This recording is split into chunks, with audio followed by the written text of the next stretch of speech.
일주일 만에 또 뵈니까 반갑습니다. 저희 아내랑, 지난 주일날 케냐로 갔다가, 토요일날 어제 오후 2시쯤에 저희 집에 이제 도착을 했습니다.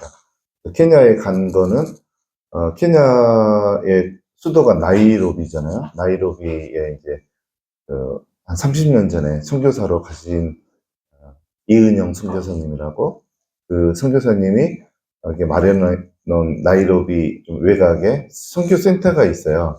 너무 부러웠어요. 거기 대지가 2,000평인데 거기에 선교센터도 있고 뭐 식당도 있고 거기에 이제 나이로비에서 어, 그 각지 케냐 각지에 있는 그 원주민 목사님들, 네, 함의 후손들 얼굴이 새카매 그 원주민 목사님들 한 120분 다 목사님들, 여자 목사님들도 오셨고 남자 목사님들 대부분 많이 센터에 오셔가지고 일주일 동안 월요일부터 이제 좀 본격적으로 그 성회를 했어요.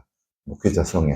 그래서 이제 이종수 목사님께서 강사로 하시고 저희는 이제 협력 사역자니까 옆에서 돕는 사역을 했습니다. 근데 이번에 보니까 저희가 캄보디아하고 파키스탄도 갔었고 이제 이번에 케냐까지 갔는데 제일 성령이 충만했고 이중수 목사님께서 하시고자 하는 성회를 제대로 다 하셨어요.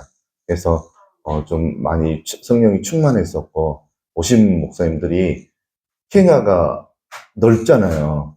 우리나라보다 훨씬 커요. 그 오신 목사님들 들어보니까 케냐 그 바닷가 쪽에서 오신 분이 있고, 저쪽 에디오피아 국경선 쪽에서 오신 분들도 있고, 그러니까 뭐 7시간씩 버스 타고 오시고, 5시간씩 버스 타고 오시고, 그러셨더라고요. 그래서 개인적으로 은혜가 많이 있었습니다. 이제 그 자세한 거는 식사 끝나고 제가 사진도 보여드리고, 그런 시간 갖도록 하겠습니다. 오늘 이제 사무엘상 7장 5절에서 14절을 보면, 이 말씀을 통해서 우리가 굉장히 많은 도전을 받을 수 있고 우리 신앙생활에 굉장히 큰 도움을 받을 수 있어요. 어떻게 이제 사무엘상 7장에 보면 주인공이 사무엘 선지자예요. 사무엘 선지자인데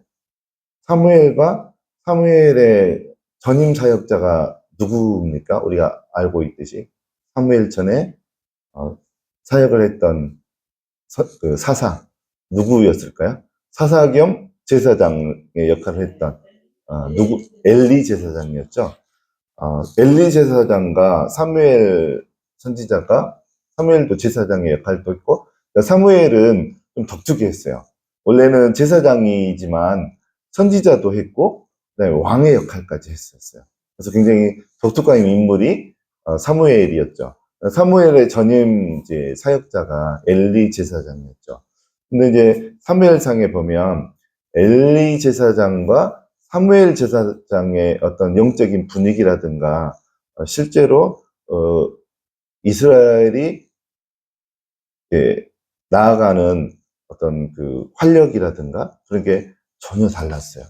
그래서 사무엘상에 등장하는 엘리 제사장과 사무엘 선지자의 어떤 모습을 보면서 우리가 나아가야 될 길이 보여요. 특별히 엘리 제사장은 두 아들이 있었잖아요. 두 아들도 이제 아버지의 그 직업을 따라서 둘 다 제사장이었죠. 홈리와 비느하스 두 아들이 있었고 이제 그랬죠. 근데 이제 여러분이 알다시피 홈리와 비느하스가 어떤 제사장들이었어요? 좋은 제사장이었습니까? 아니었잖아요. 한 두 가지 범죄를 저질렀죠.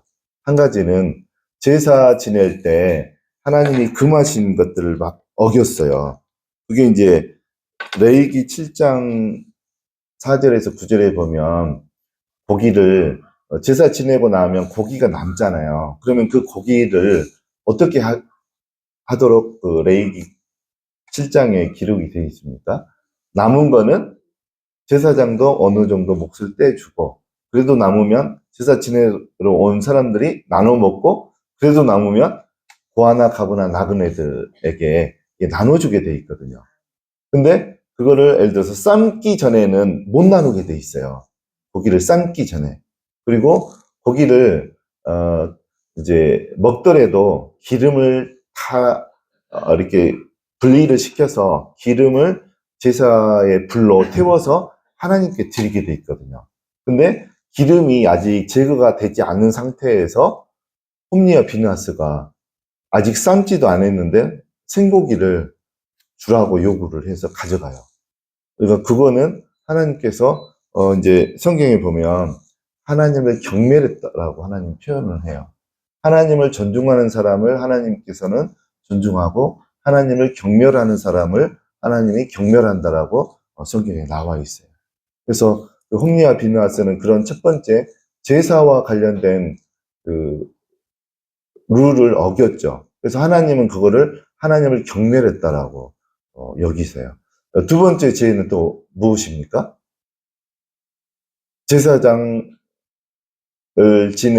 제사를 지내는 그 이제 성막이라든가 그 성막에서 그 수종 두는 여인들이 있어요. 뭐 뜰을 청소한다든가 기구들을 깨끗하게 닦는다든가 성전을 이렇게 관리하는 거기에 이제 여인들이 있었어요. 근데 홈리와 비느하스는 그 여인들과 동침을 했어요. 부인들이 있었어요. 부인들이 있었는데 그런 이제 성적인 타락한 일들을 제사장인데 그렇게 했어요. 두 가지 범죄를 엘리의 아들들 두 사람이 했죠. 우리나라에 대통령들이 역대 대통령들이 있었죠.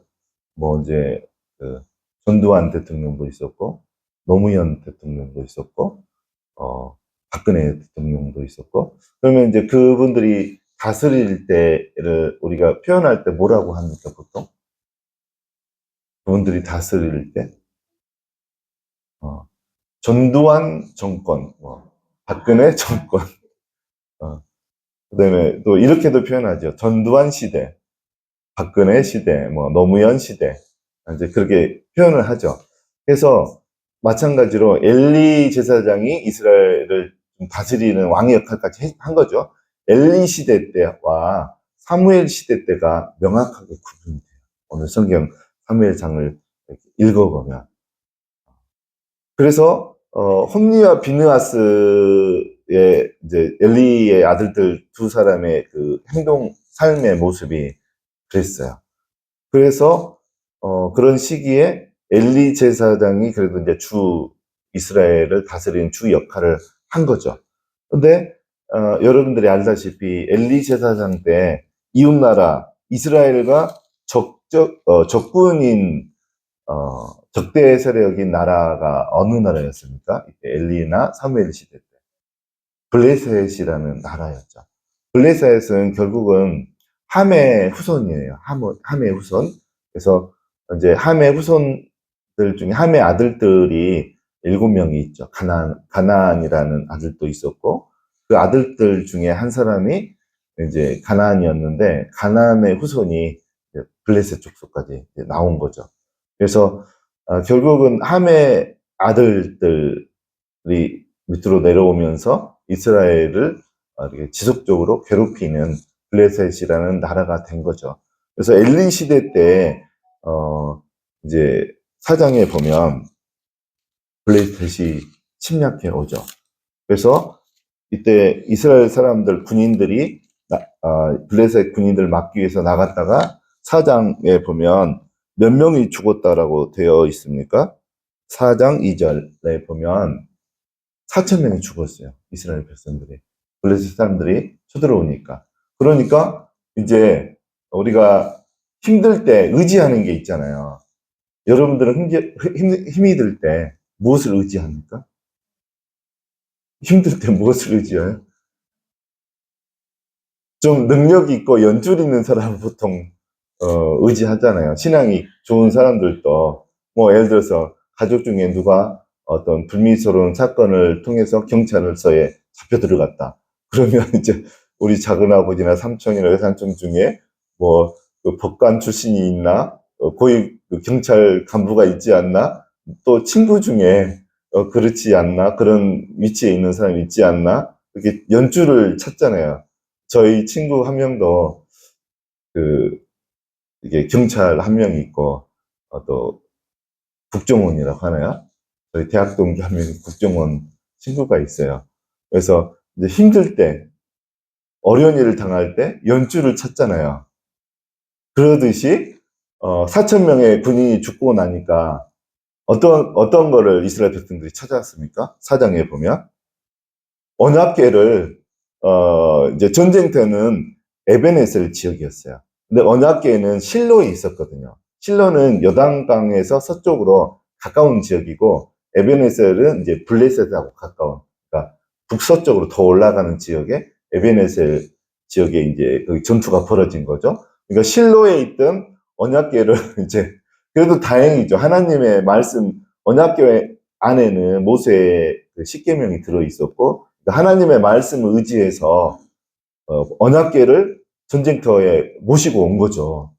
근데 결과가 어떻게 됐습니까? 4장 10절 보겠습니다. 4장 10절 읽겠습니다.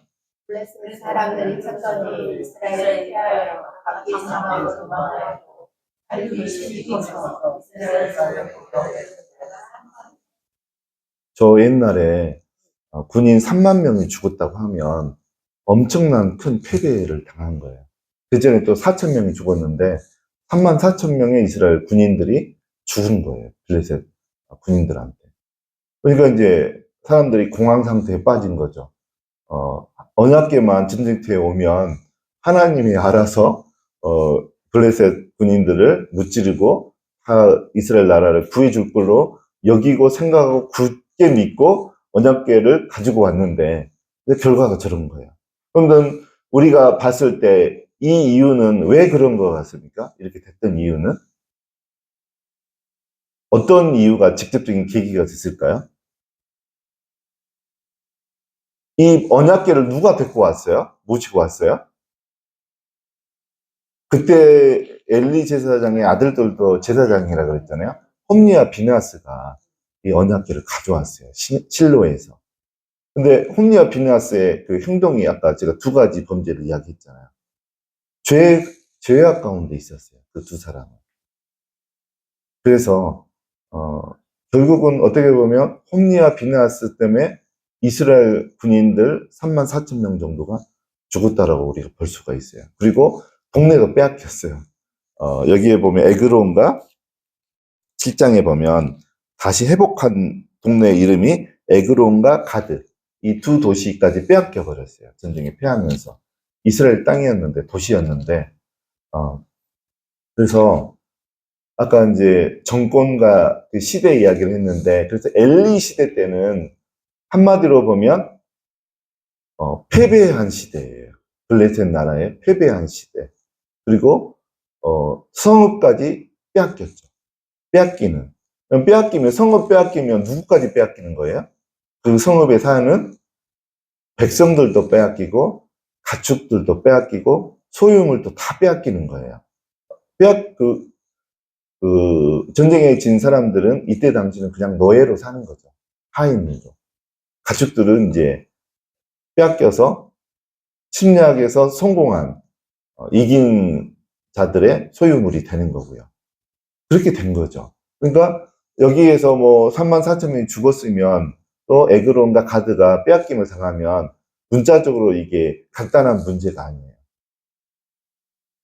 쉽게 말하면 북한이 우리나라 쳐들어와서 우리가 이제 교회들은 다 문을 닫고 기독교인들은 숙청을 당하고 소유물은 다 북한 정권의 어떤 소유물이 되는 그런 이제 일이 벌어진 거죠. 에그론과 가드에. 그 원인은 홈리와 비느하스 두 제사장의 개인적인 범죄 때문이었어요. 그래서 엘리 시대 때는 이제 그런 시대였어요. 블레셋이라는 나라에 패배해서 다 빼앗기는 시대. 그러면 사무엘이 이제 엘리 제사장이 지나가고 난 다음에 아까 읽었던 사무엘상 4장에 3만 명의 이스라엘 군인들이 죽고 난 다음에 이 소식을 아버지 엘리 제사장이 듣고 어떻게 됐습니까? 엘리 제사장이 소식을 듣고 뒤로 쓰러졌는데 죽었어요. 그래서 이제 좀 비대했나 봐요. 성경에 그렇게 나와 있거든요. 좀 뚱뚱했나 봐요. 엘리 제사장이. 그렇게 해서 또 나이도 있었고 엘리 제사장도 죽고 난 다음에 그 두 아들들 중에 비느하스 아내가 이때 또 공교롭게 자기 남편도 죽었고 시아버지도 죽었는데 아기를 낳았어요. 아기 이름을 뭐라고 했나요? 사장 21절 읽겠습니다.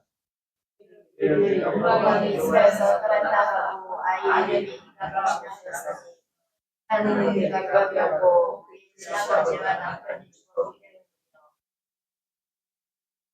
네. 여기에 보면 이름이 뭐라고 되어 있습니까?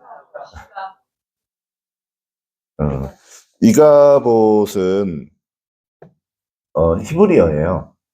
여기 이제 이하고 카보드가 연결이 돼서 이가봇이라는 이름을 쳤는데 카보드가 여러분들 아시다시피 영광, 하나님의 영광을 말할 때 카보드라고 해요. 그러면 이는 부정어거든요. 영광이 떠났다, 없어졌다 그런 뜻이에요. 그러니까 이가봇이라는 이름 뜻이 하나님의 영광이 떠났다. 이름을 그렇게 지은 거예요. 비느하스 아내가. 그러니까 엘리 시대는 하나님의 영광이 떠난 시대예요. 하나님의 영광이. 엘리 시대를 한마디로 말하면 이가봇의 시대예요. 하나님의 영광이 떠난 시대. 사무엘 시대 때는 한마디로 말하면 에벤에셀의 시대였어요. 에벤에셀.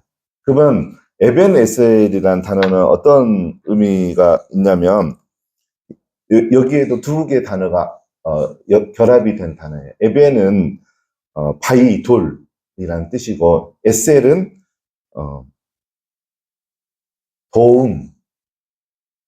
도움이라는 뜻이에요. 그러니까 하나님께서 도와주셔서 그것을 기념하기 위해서 돌을 에벤에셀이라는 그 전쟁터에다가 세워놨어요. 그래서 이 돌을 보면서 하나님이 도우셨다. 그렇게 이야기한 거예요. 그러니까 사무엘 시대 때는 하나님의 도움이 있었던 시대고 그 다음에 전쟁에서 지는 시기였어요? 승리한 시대였어요? 전쟁에서 승리한 시대예요. 하나님의 도움으로. 그러니까 엘리 시대 때는 전쟁에서 블레셋과의 전쟁에서 패배해서 도시까지 빼앗기고 언약궤까지 빼앗기는. 그러니까 엘리 시대는 빼앗기는 시대예요. 전쟁에서 패배하는 시기고 사무엘 시대는 전쟁에서 승리하고 하나님의 도우심이 있는 그런 시대예요. 근데 이 두 시대를 보면 저도 마찬가지고 교회들도 마찬가지고 우리 성도들의 삶에도 분명히 명확하게 이 두 시대로 구분 지을 수 있어요. 근데 저는 지금 현재는 사무엘 시대를 살아가고 있어요. 불과 2년 전만 해도 저는 엘리 시대에 살았어요. 블레셋이란 나라는 영적으로 보면 어떤 세력일까요? 지금 우리가 말하자고 하면 사탄의 세계, 사탄이죠. 블레셋은 끊임없이 이스라엘을 괴롭히고 땅을 빼앗아가고 사람들을 죽이고 지금도 34,000명의 이스라엘 군인들이 죽었잖아요. 블레셋은 영적으로 보면 사탄의 세력, 마귀의 세력이에요. 그러면 이제 여러분들이 현재 여러분들 그 최근래까지 여러분들의 삶을 한번 신앙생활을 봐보십시오. 엘리 시대 때는 물론 3장 1절을 볼까요? 사무엘상 3장 1절. 엘리 시대를 표현한 말이 3장 1절이라고 볼 수 있어요. 읽겠습니다. 아이는 사무엘이 엘리 앞에서 여호와를 섬길 때는 여호와의 말씀이 희귀하여 상상이 보이지 않았더라. 여러분이 엘리 시대를 살고 있다고 하면 하나님의 말씀 희귀해요. 여러분에게. 레마의 말씀이 없는 시대예요. 교회에는 다니지만 목사님의 주일 설교는 듣지만 여러분의 영혼에게 여러분의 개인 심령에게 들려오는 하나님의 레마의 말씀은 없는 시대가 엘리 시대. 엘리 시대 때는 여러분들 로고스와 레마의 말씀을 구분하십니까? 성경이 로고스예요. 성경 말씀이 로고스. 내 이 로고스 말씀 중에 내 개인에게 들려지는 주관적인 하나님의 로고스가 레마예요, 레마. 엘리 시대 때는 로고스는 있었어요. 그런데 레마의 말씀은 없었어요. 근데 사무엘 시대 때는 명확하게 한마디로 정의한 게 3장 21절 말씀. 읽겠습니다. 여호와께서 실로에서 다시 나타나시되 여호와께서 실로에서 여호와의 말씀으로 사무엘에게 자기를 나타나셨다. 여기에서 사무엘에게 개인적으로 여호와께서 여호와의 말씀으로 나타내신다 할 때 이 말씀이 레마예요. 로고스가 아니고.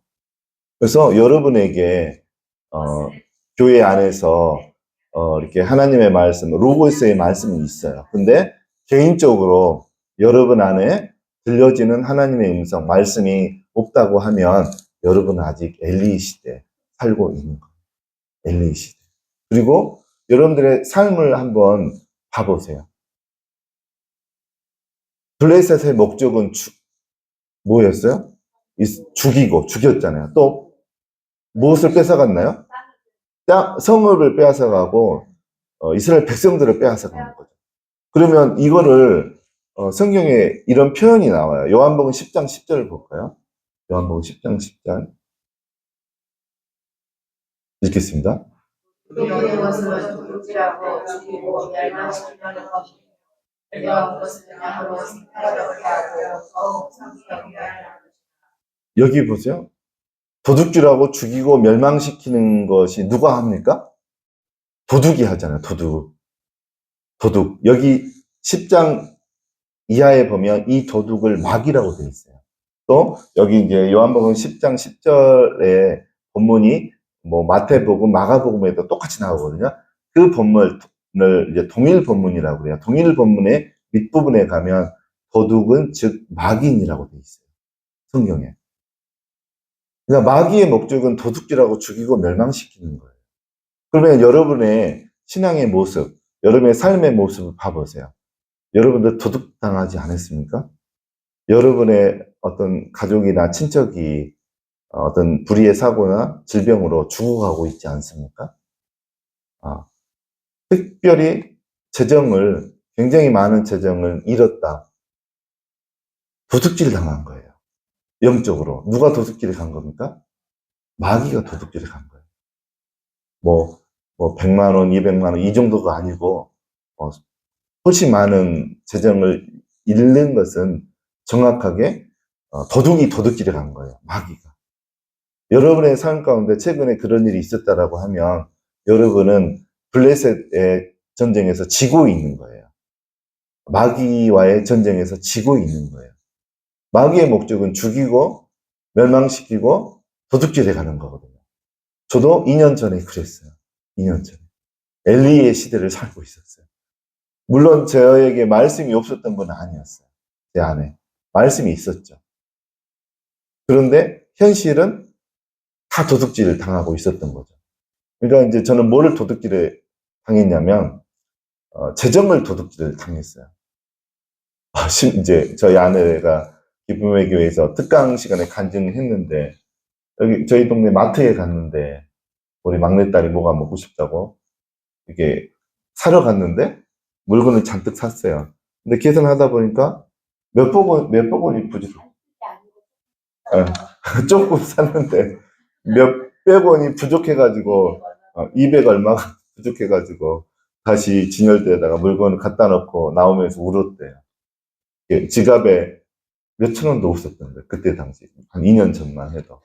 그리고 저희가 이제 큰딸이 미국에서 비행기 조종학과를 지금 다니고 있는데, 처음에 알았더라면 안 보냈을 거예요. 돈이 그렇게 많이 들어가는 공부였으니 알았더라면 안 보냈는데, 딸이 그 공부를 하고 싶다 그래서 그냥 알아서 하라고 보냈는데, 너무 많이 들어가는 거예요. 1년에 한 1억씩 들어가니까. 그래서 한 2년 뒷바라지 하다가 저희가 두 손 두 발 다 들었어요. 그래서 2년 동안 이제 뒷바라지 하느라고 물류센터 가가지고 3년 8개월을 제가 저녁마다 가서 일을 하고 그랬어요. 그래도 감당이 안 됐어요. 그래서 이제 못 도와주겠다고 지금 이야기해 놓은 상태예요. 어. 그래서 그거 계기로 인해서 집에 있는 재정이 그냥 싹 다 소모가 됐죠. 그러니까 돈을 다 잃은 거죠, 결국은. 저희가 어렵게 살지 않은 저희가 그런 상태였거든요. 저희가 이제 또 직장 생활도 오래 했기 때문에 제가. 그런데 이제 큰딸 때문에 재정도 싹 날아가고, 그 다음에 이제 그 개척했던 상태에서 교인들이 그래도 있었어요. 저희 교회에. 있었는데, 한꺼번에 다 나갔어요. 그러니까 돈도 날아가고, 성도들도 다 잃고, 또 우리 아들이 2명이 있는데, 하나님을 떠났었어요. 둘 다. 아들들도 잃고, 다 잃어요. 블레셋과의 전쟁에서 패하니까. 여러분들은 어땠습니까? 어떤 분들은 가정을 잃는 사람들도 있어요. 이혼을 하고, 그 다음에 어떤 사업을 하다가 돈이 날아가기도 하고, 뭐가 일을 하는 게 잘못돼가지고 집도 날아가기도 하고, 아무튼 엘리 시대에 사는 성도님들은, 목회자들은 다 잃어요. 성도도 잃고, 돈도 잃고, 가정도 잃고, 배우자도 잃게 되고, 또 중한 질병으로 건강도 잃고, 그렇게 살고 있는 사람들을 엘리 시대를 살고 있다라고 해요. 근데 성경에는 분명히 엘리 시대 다음에 사무엘 시대가 오거든요. 근데 자동으로 오지는 않아요, 여러분. 어떤 분들은 그냥 엘리 시대로 그냥 날마다 패배하면서 신앙생활의 처음과 끝이 엘리 시대로 마감을 하는 성도들과 목회자들이 많이 있어요. 많이 있죠. 근데 분명한 거는 사무엘 시대를 살아가는 성도들도 목회자들도 분명히 있다는 거예요. 이제 저는 확실하게 지금은 사무엘 시대를 살고 있어요. 저희 아내하고 저희가 지금 이종수 목사님 만나고부터 해외 선교를 오늘 이번까지 4번째 갔던 거예요. 캄보디아 1번 가고 파키스탄 2번 가고 이번에 케냐까지. 둘이 가면 비용이 꽤 나오거든요. 저희가 무슨 재정이 있어서 나가겠습니까? 근데 사무엘 시대를 살다 보니까 사무엘 시대는 회복하는 시대예요. 여기 볼까요? 7장 14절 읽겠습니다. 읽겠습니다. 블레셋 사람은 이스라엘에서 빼앗았던 성읍이 애굽부터 간까지 이스라엘의 근사한 지역을 블레셋 사람들이 찾아고 또 이스라엘과 아모리 사람 사이에 평화가 있었다. 사무엘 시대는 14절이 좀 대표적으로 잘 묘사를 해놨어요. 사무엘 시대는요, 회복이 있는 시대예요. 여러분들이 잃었던 거 다 회복하는 시대예요. 재정도 회복하고, 여러분의 신앙의 깊이도 회복하고, 첫사랑도 회복하고, 자식들도 영적으로 회복이 일어나고, 여러분 가정 가운데 잃었던 것들이 다 되돌려 받는, 오히려 더 배가가 되는, 예전보다. 저희 교회 성도님들도 예전보다 좀 더 많이 배가가 됐어요, 지금은. 그리고, 마지막 부분에, 14절 마지막 부분에 뭐가 있다고 합니까? 평화. 사무엘 시대를 살아가는 사람들은요, 영적으로 행복이 있어요. 평화가 있어요. 마음이 좋아요. 그래서 얼굴만 봐도 대충 알아요. 아, 저분은 사무엘 시대를 살고 있구나. 그렇죠. 근데 이제, 여러분들이 저희 교회에 오셨기 때문에 조금만 지나면 다 사무엘 시대를 살아갈 줄로 믿습니다. 살 수 있어요. 왜 그러냐면 제가 지금 그렇게 살고 있거든요. 목회자가 살고 있으면 그냥 성도들은 따라오는 거예요. 그냥 여러분들이 제가 신앙의 훈련을 시키는데 거부하면서 막강하게 반대를 하고 도망을 치지 않는 이상 저희 교회에 와서 앉아있기만 해도 여러분들에게 영적인 그런 흐름들, 영향력들이 가는 거죠. 그래서 사무엘 시대를 살게 되면 진정 회복이 있어요. 그러면 이제 여기서 오늘 제가 말씀을 맞추면 아무것도 한 게 아니잖아요. 그럼 어떻게 하면 사무엘 시대를 살 수 있나? 그 방법을 제가 소상하게, 자세하게 이야기하도록 하겠습니다. 엘리의 시대를 살아가는 뭐 비법이라고 할 수는 없지만 그 엘리의 시대를 살아가는 사람들의 특징, 어떻게 하면 엘리 시대를 살 수 있나? 아까 홈리와 비나스 이야기하면서 주요 원인이 뭡니까? 엘리 시대를 살아가는 사람들의 특징이 죄예요, 죄. 죄. 죄. 이 죄가 간단한 문제가 아니에요. 보통의 죄 중에 하나님께서 극도로 싫어하는 죄가 저는 두 가지 있다라고 봐요. 10계명의 1계명이 뭡니까? 너희는 나 이외에 다른 신을 섬기지 말라고 되어 있잖아요. 우상 숭배예요. 제1은. 그러면 여러분들이 지금 현재 다른 신을 섬기지 않잖아요. 근데 이제 문제는 우리 아버지나 할아버지 그 윗대에서 우상 숭배하는 게 영향을 끼친다. 제가 지난주에 이야기했잖아요. 함이 동성애적인 마음으로 아버지 노아를 자꾸 봤다 그랬잖아요. 봤다라는 단어는 칼령으로 느끼다, 즐기다.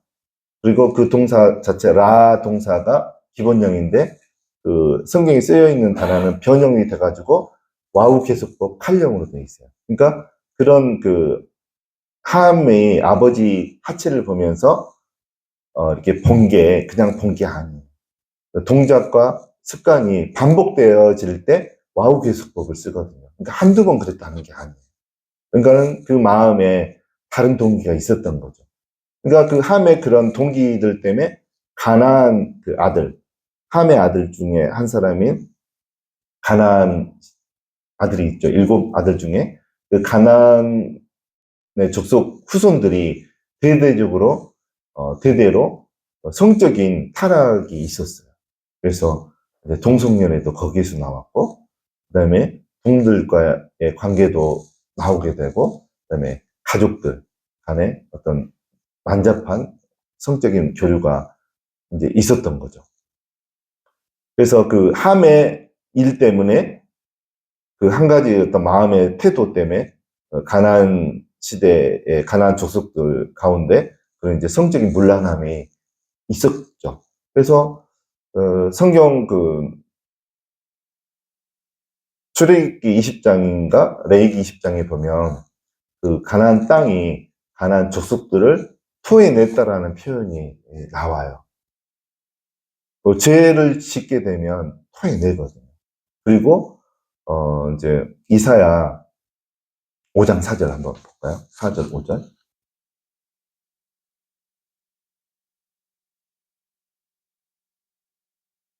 4절 5절 같이 읽겠습니다. 내가 내 포도를 위하여 행한 것을 무엇을 말할 것이 있다. 내가 좋은 포도의 길을 찾아보라. 포도를 내는 것이 없다. 이제 내가 내 마음에 어떻게 하였다. 내가 물자를 걷어 오늘 당하냐. 그 담을 걸어 집가지게 할 것이고. 네. 그 홈리와 비느하스는 직업이 제사장이었잖아요. 성막에서 하나님을 위해서 드리는 제사에 관련된 일을 하는 사람이고, 때로는 말씀을 전해야 되는, 지금 보면 목회자인 거죠. 목회자가 범죄하니까 언약궤를 빼앗기고, 언약궤만 빼앗기게 되는 게 아니고 수많은 군인들도 죽게 되고 두 성읍까지 빼앗기게 되는 그런 엄청난 결과를 저지르는 거죠. 그래서 엘리 시대 때 사람들은 죄를 지어요. 엘리 시대의 특징들, 엘리 시대에 살고 있는 사람들, 때로는 신앙생활 잘 하는데 또 때로는 범죄를 하는, 죄를 짓는 그 시대가 엘리 시대예요. 그러면 범죄를 지면 이사야 5장 4절 5절에 보면, 저는 이제 중보기도 사역을 오랫동안 했기 때문에 되게 이런 말씀에 민감해요. 왜 그러냐면 도시들을 봤을 때 어떤 불행한 사건, 사고들이 일어났을 때 하나님한테 기도할 때 하나님이 이야기하신 말씀이 이 말씀이었어요. 누구든지 하나님 앞에 범죄를 하면 울타리를 거두시겠다는 말씀을 하셨어요. 그러니까 어떤 보통 울타리와 담은 신앙생활 하는 사람들과 가정과 도시들에는, 교회에는 울타리나 담이 있어요. 근데 그 속에 살고 있는 구성원들이 범죄를 하면 그게 걷어져요. 이게 무너져요. 그러면 포도나무 가수원의 울타리가 무너지면 밖에 있는 들짐승들과 멧돼지와 들짐승들이 마음대로 들어오는 거죠. 들어와서 열매를 따먹는 거죠. 그러니까 우리가 범죄하면 우리 개인과 가정과 교회에 쳐져 있던 울타리가 무너져요. 그래서 악한 것들이 그때 들어와서 다 도둑질해 가는 거예요. 돈을 도둑질해 가고, 건강을 도둑질해 가고, 심지어는 우리의 생명까지 도둑질해 가요. 그래서 우리가 죄를 짓게 되면 회개하셔야 돼요. 그래서 사무엘이 전임 사역자 엘리가 죽고 난 다음에 사무엘이 이제 이스라엘 백성을 처음으로 다스리고 통치하기 시작하는 그 초기에 바로 했던 거가 있어요. 오늘 본문 이제 돌아가겠습니다. 오늘 본문 5절, 6절, 2절 읽겠습니다. 사무엘이 이르되 온 이스라엘은 미스바로 모이라. 내가 너를 위하여 여호와께 기도하리라 하니 그들이 미스바에 모여 너를 불러 여호와 앞에 듣고 그날 종일 음식하고 거기에서 이르되 우리가 여호와께 범죄하였나이다 하니라. 이스라엘이 이스라엘에서 이스라엘 자손을 네, 미스바에 모이라고 그랬어요. 이스라엘 모든 지파들을. 거기에서 금식을 선포하면서 회개 기도 운동을 했어요. 회개를 하게 되면 여러분들 무슨 일이 벌어지는지 아세요? 회개를 하게 되면 울타리가 다시 올라가요. 회개를 하면. 제가 토요성에 오신 어떤 분을 이렇게 기도를 하는데 하나님이 보여주시는 게 있어요. 울타리가 다 이렇게 잘 되어 있는데 한쪽 울타리가 무너져 있는 거예요. 한쪽이. 그쪽으로 해서 악한 것들이 들어오는 거죠. 그래서 다 도둑질해 간 거예요. 그래서 그분이 특별히 재정을 심각하게 많은 액수의 재정을 다 잃었어요. 몇 년 전부터 계속 사업하다가. 그래서 이제 제가 목회자니까 조치를 해줘야 될 거 아니에요. 그래서 이렇게 등에 대고 기도를 하는데 울타리가 무너진 게 대부분은 울타리가 세워져 있는데 한쪽 부분이 무너져 있는 게 보였어요. 제 눈에 영적으로. 그래서 이제 좀 더 기다리니까 감동으로 그 무너진 그 울타리가 왜 무너졌는가를 하나님이 저에게 가르쳐 줬어요. 그래서 이제 저는 알고 있었죠. 그래서 그 당사자에게 지금 상태가 이렇다라고 그 무너진 부분이 어떤 건지 하나님께 기도해보고 며칠 뒤에 와서 다음 주에 토요일 날 와서 이야기하자고 그랬어요. 그래서 그분이 집에서 열심히 기도를 했어요. 그래서 이제 그 다음 주 토요일까지 못 기다리고 바로 주일날 왔어요. 저희 교회 교인이 아니었는데 주일날 왔어요. 바로 와가지고 밤새 기도하고 메들레는 기도했는데 모르겠다는 거예요. 근데 대충은 몇 가지는 이렇게 감지가 된 게 있대요. 그래서 첫 번째 거를 이야기했는데 내가 그거 아니라 그랬어요. 그래서 이제 두 번째 걸 이야기했는데 이렇게 내가 하나님한테 받은 말씀하고 일치를 하는 거예요.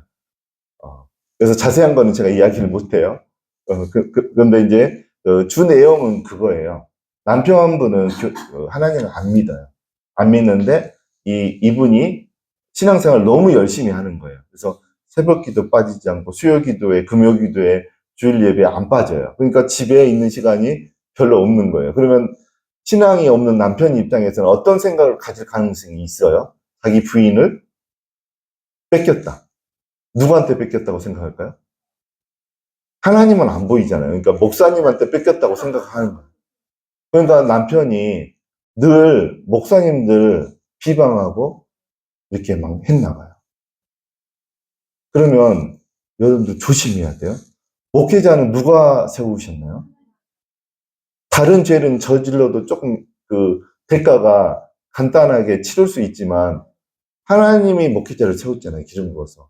목회자를 비방하면 하나님이 어떻게 여기시냐면, 하나님께서 세우셨는데 그 세운 종을 욕하면 세우신 하나님을 비방했다라고 하나님 여기세요. 그래서 그 가정에 재정이 바닥나기 시작해요. 그래서 삽시간에 몇백억의 그 손해를 보게 됐어요. 그래서 이제 제가 그분에게 남편의 질투심을 하는 이야기 했다라고, 신앙생활 할 때 잘못한 거죠. 그러니까 믿지 않는 남편에 대해서 질투심이 일어나게끔 너무 종교생활을 한 거예요. 신앙생활을 하신 게 아니고 그분은 종교생활을 하신 거예요. 그러면서 하나님의 음성을 듣고 레마의 말씀을 들었다고 하면 신앙생활을 한 게 맞는데 그런 게 없었어요. 그러니까 엘리 시대를 살아갔던 거죠.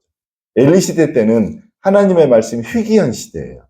레마의 말씀을 듣지 못하는 시대예요. 여러분들, 하나님이 여러분에게 그 레마의 말씀으로 구체적으로 주관적인 말씀을 주시는 걸 여러분 들으시면서 신앙생활 하십니까? 그러시다라면 여러분은 사무엘 시대를 살고 있고, 나는 아직 그 정도 수준이 안 된다. 그러면 엘리 시대를 살고 있는 거예요. 여러분들, 저희 교회에서는 사무엘 시대를 살 수 있도록 해줄 수 있어요. 왜 그러냐면 저에게 하나님께서 2년 전에 성령의 능력을 주셨거든요. 성령의 능력을 받은 목회자는 성도들을 사무엘 시대를 살아갈 수 있도록 할 수 있는 거예요. 그래서 여러분들, 저희 교회 잘 오셨어요. 저도 훈련을 굉장히 빡세게 시켜요. 네. 특별히 하나님의 음성을 잘 들을 수 있게. 내가 하나님이 계신지 안 계신지 모르겠다. 그 정도가 아니고 하나님 분명히 살아계신다.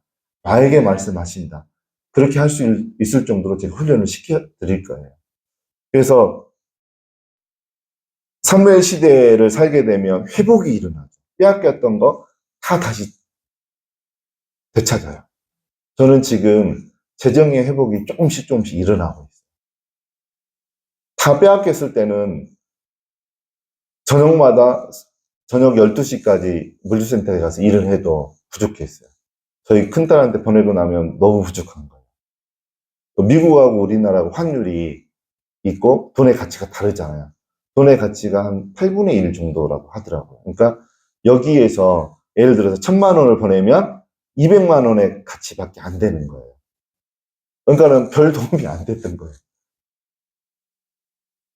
그래서 재정의 회복이 일어나고 또 그 가정의 회복이 일어나요. 저희 가운데. 가정의 회복이 일어나고 또 신앙이 완전히 사라졌던 두 아들들, 네, 신앙도 회복이 일어나고 있어요. 여러분은 어떠십니까? 회복이 일어나고 있고 평안이 있고 행복합니까? 사무엘 시대를 살아가면 회복이 있고 평안이 있고 행복이 있어요. 살아가는 게 행복해요. 하루하루 살아가는 게. 집에서 배우자 얼굴 보는 게 행복하고 그래요. 자녀들이 문제가 있었던 자녀들이 문제가 해결되어지기 시작하고, 또 반드시 사무엘 시대를 살아가야 하는데 사무엘이 그렇게 살 수 있었던 이유들이 사무엘상에 다 나와요. 사무엘과 엘리의 제일 큰 차이점은 뭔지 아십니까, 여러분들? 제일 큰 차이점?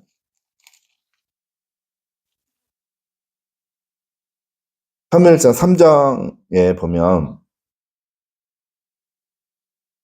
3장 6절 읽겠습니다. 3장 6절. 여호와께서 다시 사무엘을 부르시니라. 사무엘이 일어나 엘리에게로 가서 이르되 당신이 나를 부르셔서도 내가 여기 있나이다 하니 그가 대답하되 내 아들아 내가 부르지 아니하였으니 하더라. 처음에는 사무엘이 자꾸 자려고 하는데 누가 부르는 거죠. 사무엘아, 사무엘아. 그러니까 처음에는 누가 부른 줄 알았어요? 엘리 제사장이 부른 줄 알고 쏜살같이 엘리 제사장한테 가니까 내가 안 불렀다. 그러니까 이 일이 몇 번 반복이 됩니까? 3번 반복이 돼요. 그런데 결국은 엘리가 여호와 하나님께서 부르시는 거니까 말씀하십시오. 듣겠습니다. 그렇게 하라고 하니까 진짜 그렇게 이야기하는 거예요. 사무엘에게 하나님께서. 사무엘 시대에는 하나님의 음성이 이렇게 직접적으로 레마의 말씀으로 나에게 들려져요. 그러니까 여러분들 신앙인들도 보면 딱 두 가지밖에 없어요. 하나님의 음성을 레마의 음성으로 듣고 있는 사람. 교회는 다니지만 성경을 읽지만 그런 개인적인 하나님의 음성이라든가 삶의 인도라든가 그게 없는 사람. 딱 두 부류밖에 없어요. 근데 여러분들은 하나님의 말씀을 통해서 그 말씀이 로고스의 말씀이 레마의 말씀을 들려줘요. 그렇게 되면 삶의 인도하심을 받을 수 있어요. 결정할 때 하나님의 인도하심을 받고 결정을 할 수가 있어요.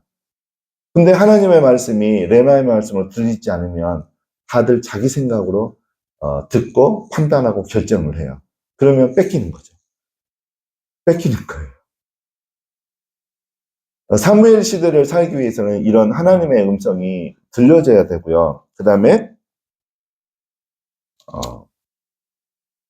19절, 3장 19절 읽겠습니다. 3장 19절 시작. 사무엘이 자라매 여호와께서 그와 함께 계셔서 그의 말이 하나도 꺼내지 아니하시니. 네. 여러분들은 19절 말씀을 좀 주목해야 돼요. 하나님께서 함께 계신다라는 표현이 단순한 표현이 아니에요. 저는 이제 능력 받고 나니까 알겠는 게 무엇이 알아졌냐면 하나님으로부터 성령의 능력을 받는다는 개념이 뭔지는 알고 있었어요, 예전에. 근데 나에게 그게 이루어지지 않았었어요. 성령의 능력을 받았다. 여러분들 그런 소리를 많이 듣잖아요. 어떤 목사님은 성령의 능력을 받았다. 그게 무슨 의미일까요?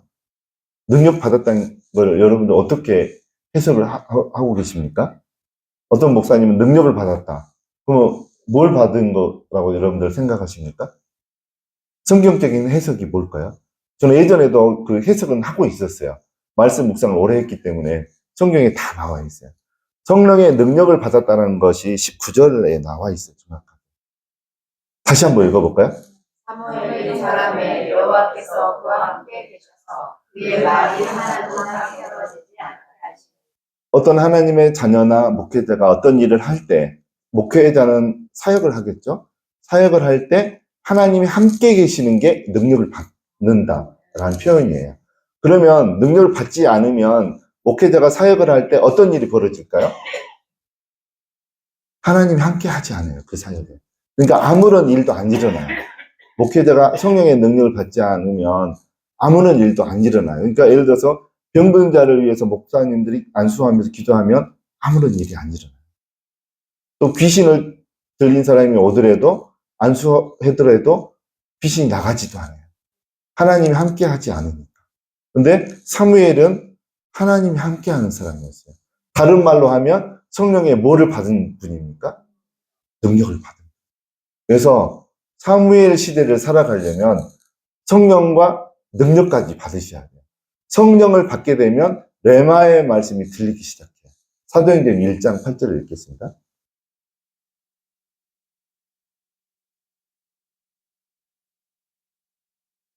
네, 같이 읽겠습니다.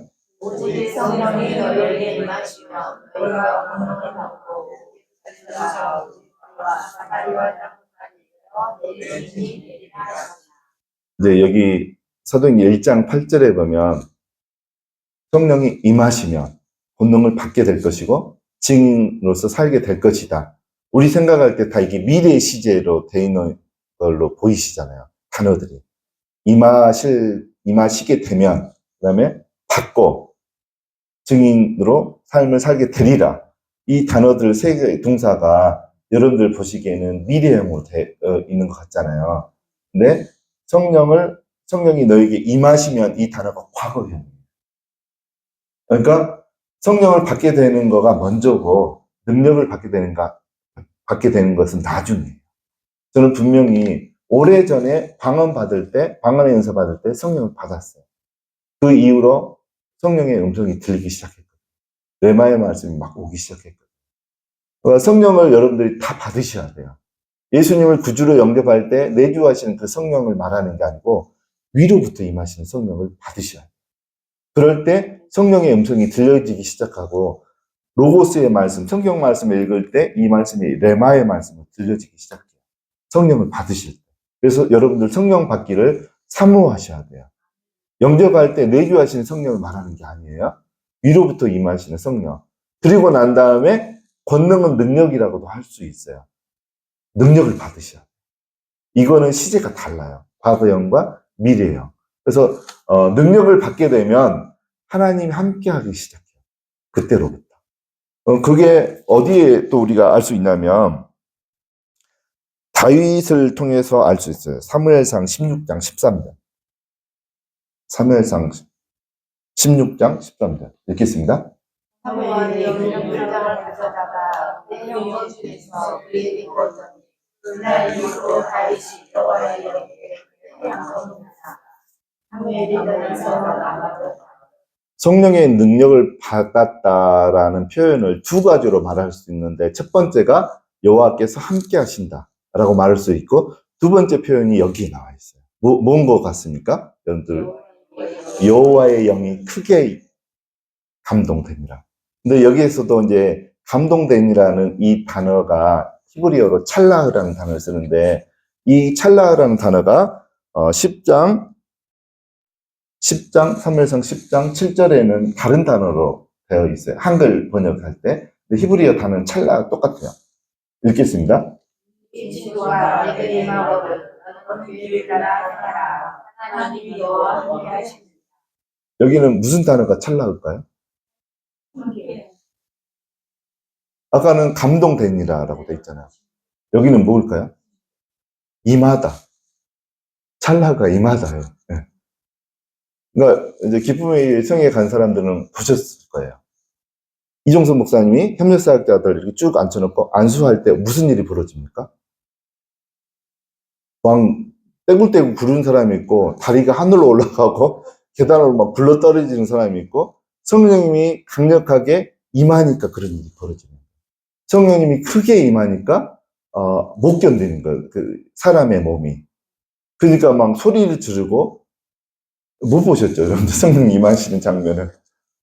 이종수 목사님이 안수하면 성령님이 굉장히 크게 임하시거든요. 그러니까 그게 찰나의예요.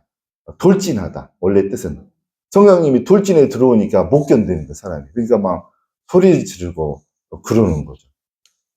그게 찰나의예요. 그러니까 성령의 능력을 받았다는 건 두 가지로 표현할 수 있는데 하나님께서 함께 하시기 시작하시게 되고 두 번째는 여호와의 영이 크게 임하는 거예요. 감동되는 거예요. 같은 단어예요. 그게 능력을 받았다는 거예요. 그래서 여러분들이 다 성령의 능력까지 받으셔야 돼요. 성령의 능력을 받는 거는 사무엘 같은 경우는 누구한테 능력을 전수해서 전이받은 건 아니에요. 그냥 하나님이 사무엘에게 개인적으로 능력을 부으셨어요. 근데 다윗은 어떻게 받았나요, 지금? 여기 보니까 16장 13절. 어떨 때 받았나요?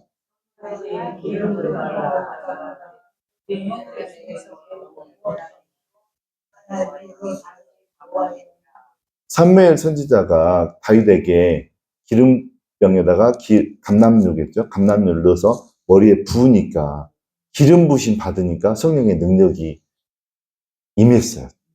그래서 여러분들 이스라엘 역사 중에 제일 큰 영토를 다스렸던 시대가 어느 시대인지 아십니까? 다윗 시대. 완전히 꽃을 핀 거죠. 사무엘 시대의 꽃은 다윗이 했어요. 회복뿐만 아니라 정복까지 했어요. 정복. 자기 이스라엘 땅이 아닌 나라들까지 정복해가지고 굉장히 큰 영토를 갖게 됐어요. 여러분들도 다윗만큼 되실 수 있어요. 성령의 능력을 받으십니다. 그러면 회복이 일어나요. 여러분들이 지금까지 잃어버렸던 재정들 다 회복시킬 수 있어요. 회복 받을 수 있어요. 자녀들도 여러분들 생각하시기에 여러분들 자녀들의 신앙들 마귀한테 다 빼앗기지 않았습니까? 여러분들의 자녀들을. 그 자녀들의 신앙까지 회복이 일어나요. 사무엘 시대를 살게 됩니다. 그래서 이제 제가 좀 말씀을 좀 맺겠습니다.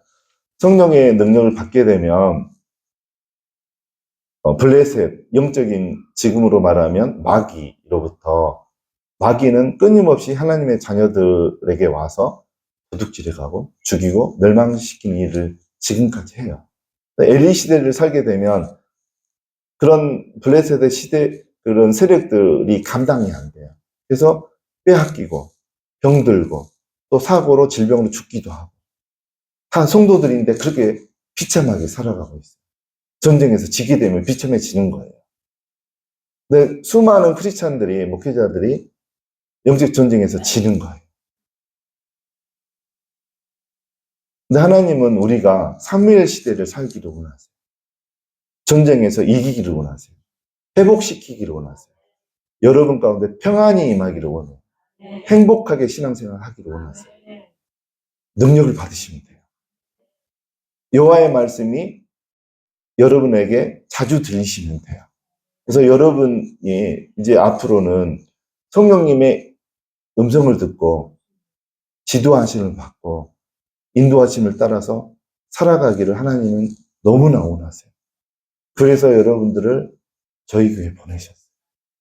저는 그렇게 여러분들에게 도움을 줄 수 있거든요. 아멘. 그래서 하나님이 오늘 사무엘상 7장에 나오는 그 말씀을 통해서 여러분에게 주시는 도전이 있습니다. 엘리 시대를 보내시고 사무엘 시대를 살아가시기를 하나님은 원하십니다. 그래서 엘리 시대를 보내고 사무엘 시대를 살기를 주님의 이름으로 축원드립니다. 기도하고 축도하고 또 잠깐 여러분들이 오늘 말씀을 생각하면서 짧게 통성으로 기도하면 제가 또 안수기도 하면서 지나가도록 하겠습니다.